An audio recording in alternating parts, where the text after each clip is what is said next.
వచ్చినాడు కేవలం 1700 ఉండేది వారి గౌరవ వేతనం. కానీ కేసీఆర్ గారి నాయకత్వంలో 9.5 సంవత్సరాల్లో 3 సార్లు వాళ్ళ జీతాలు పెంచినాం. 1700 నుంచి 9700 దాకా తీసుకొని పోయినాం. సెల్ ఫోన్ అలవెన్స్ కూడా కలుపుకుంటే ఇంకో 250 రూపాయలు, మొత్తం 10,000 రూపాయల కాడికి కేసీఆర్ గారి ప్రభుత్వంలో తీసుకొని పోయినాం. మిమ్మల్ని అడిగిస్తున్నది ఏమి ఈరోజు? కేవలం ఇచ్చిన మాట నిలబెట్టుకోమని. ఆ పాపానికి ఈరోజు రహీం బి అనే మహిళను ఇప్పటికి కూడా ఆమె అడ్మిటెడ్ ఉంది. మా సంతోషాను తనను కూడా ఇష్టం వచ్చిన చోట కొట్టడం, వీళ్ళిద్దరినే కాదు వందలాది మంది ఆడబిడ్డల్ని ఈడ్చుకొని గుంజి పారేసి వారి మీద భౌతికంగా దాడి చేసి అత్యంత హేయంగా, అత్యంత దుర్మార్గంగా, అత్యంత కిరాతకంగా ఈ రాష్ట్ర పోలీసులు ప్రవర్తించిన విధానం ఏదైతే ఉందో దీన్ని వదిలిపెట్టాం. ఖచ్చితంగా నిన్న జరిగిన దమనకాండకు మొత్తం ఆధారాలు ఉన్నాయి, వీడియో ఆధారాలు, ఫోటోలు అన్నీ ఉన్నాయి.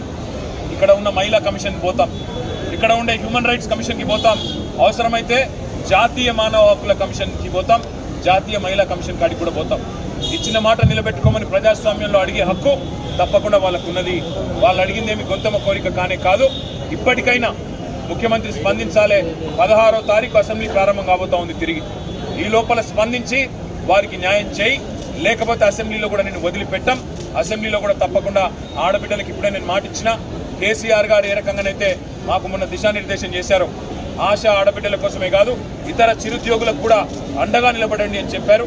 అదే ఆలోచనకు అనుగుణంగా 16వ తారీఖు నుంచి ప్రారంభమయ్యే అసెంబ్లీలో కూడా ప్రభుత్వాన్ని నిలదీస్తాం. మరొక వైపు మానవ హక్కుల సంఘం, అదేవిధంగా మహిళా కమిషన్ కూడా తప్పకుండా కలుస్తాం. దెబ్బలు తిన్న ఆడపిల్లలకు మేము చెప్పొచ్చాం, ఒకవేళ మీకు కనుక ఇక్కడ ప్రభుత్వ వైద్యం, సర్కారు వైద్యం మీకు సూట్ కాకపోతే, నచ్చకపోతే మీరు రండి, మా పార్టీ తరఫున మేమే తీసుకెళ్ళి ప్రైవేట్ ఆసుపత్రిలో మంచి వైద్యాన్ని కూడా అందిస్తామని చెప్పి కూడా వారికి చెప్పినాం.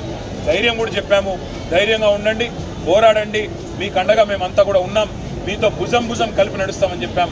అసెంబ్లీలో కొట్లాడతాం, బయట కూడా కొట్లాడతాం. రాష్ట్రంలో ఉండే ప్రతి ఆశ ఆడబిడ్డకు మేము బీఆర్ఎస్ తరఫున మాటిస్తూ ఉన్నాం. మీకు ఇచ్చిన హామీని, ప్రభుత్వం ఇచ్చిన హామీని నిలబెట్టుకునేదాకా మీ తరఫున శాసన మండలిలో మా మహమూద్ అలీ గారు, మా నవీన్ కుమార్ రెడ్డి గారు, అదేవిధంగా మహమూద్ అలీ సాబ్, అదేవిధంగా శాసనసభలో మేమందరం కూడా గొంతు విప్పుతాం. ఖచ్చితంగా ప్రభుత్వాన్ని నిలదీస్తాం.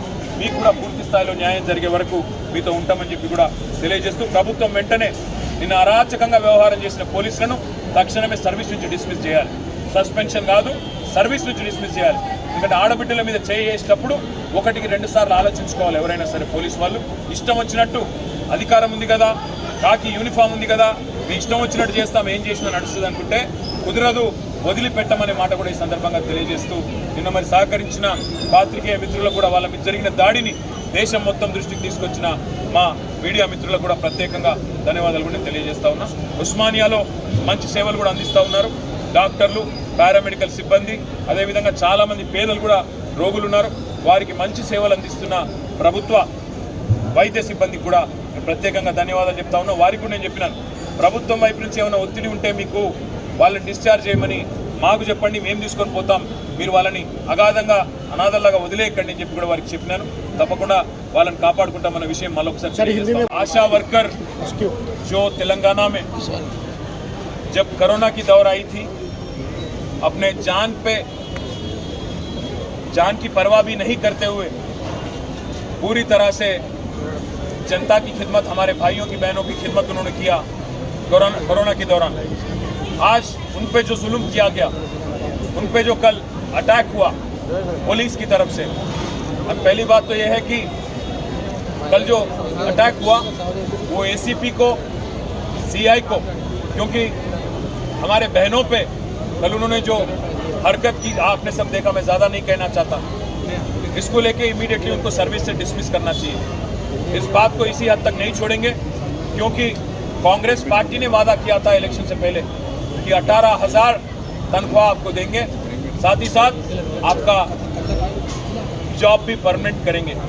हम हुकूमत से डिमांड करते हैं, कांग्रेस हुकूमत से डिमांड करते हैं, पहली बात तो उनसे माफ़ी मांगिए, हमारे बहनों से माफ़ी मांगो आप। दूसरी बात, वो पुलिस, एसीपी और सीआई और बाकी जो लोग अटैक करें हमारे बहनों पे, उनको सर्विस से निकाल दो। तीसरी बात, जो वादा आपने किया उसको निभाओ, अगर नहीं निभाओगे तो हम एक तरफ असेंबली में, दूसरी तरफ काउंसिल में, और जो अटैक हुआ कल, जो हादसा हुआ इन पे, इसको लेके हम HRC भी जाएंगे, विमेन कमीशन भी जाएंगे, स्टेट में भी जाएंगे और दिल्ली में भी नेशनल कमीशन तक भी जाएंगे। इनको नहीं छोड़ेंगे। और जो लड़ाई और जो जिद्दोजहद हमारी बहन कर रहे हैं उनको मैं सलाम करता हूँ। उनकी मैं उनसे एक ही रिक्वेस्ट करता हूँ कि आप बीआरएस आपके साथ हैं, केसीआर साहब आपके साथ हैं, आप बेफिक्र रहिए। अगर आपको यहाँ पे उस्मानिया में ट्रीटमेंट अगर आपको सही नहीं लगता तो प्राइवेट दवाखाना हम ले जाएंगे, पार्टी की तरफ से हम आपकी हिफाजत करेंगे।